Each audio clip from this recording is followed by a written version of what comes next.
কেমন আছেন আপনারা সবাই? আশা করি সবাই ভালো আছেন। আমি একটা জিনিস আপনাদের সাথে শেয়ার করব।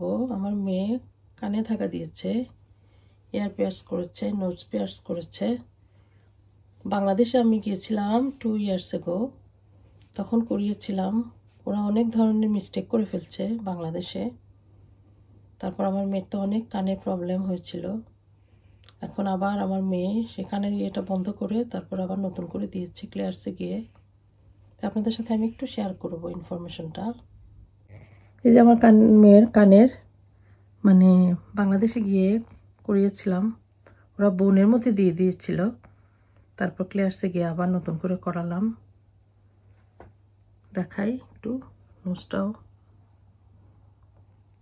আমার মেয়ে ক্যামেরার সামনে আসতে চায় না, ও শাই, সেজন্য একটু দেখে আমার চশমাটা একটু ইয়ে করিয়া দেখাই যান না। যে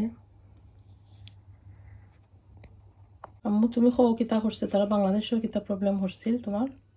When they pierced my ears, they pierced it on the cartilage, and I told them it was too high, but no one listened to me. And then they told me to change the piercing after 3 days when it's meant to stay in for 6 weeks, so it got infected. বাংলাদেশে মানে ওরা 3 দিন পরেই বলেছে change করার জন্য, আর আমাদের এখানে বলেছে 6 উইকস। আফটার 6 উইকস পরে এটাকে বলেছে চেঞ্জ করার জন্য।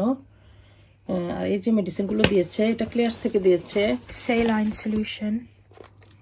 আর ক্লিয়ার্সের মধ্যে ওরা অফার দিয়েছে এভরি মান্থ নি 10 pound every month, free earrings worth £10 because I got my ears pierced there.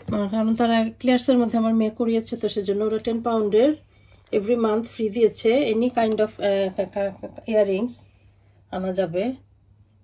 This is basically a sodium chloride saline solution to prevent any infection, and they did nothing like that in Bangladesh. এগুলো তো বাংলাদেশে দেয় নাই, বাংলাদেশে বলেছে ওরা 3 দিন পর চেঞ্জ করার জন্য, আর বাংলাদেশে বোনের মধ্যে দিয়ে দিয়েছিল। I told them to do it on the low, but they did it too high and they didn't listen to me. আমার মেয়ে বলেছিল কিন্তু ওরা শুনে নাই। পার্লারে নিয়ে করিয়েছিলাম সিলেটে, আমি আপনাদের সাথে একটু শেয়ার করলাম আর কি। আপনারা সবাই ভালো থাকবেন। আল্লাহ হাফেজ। Bye everyone.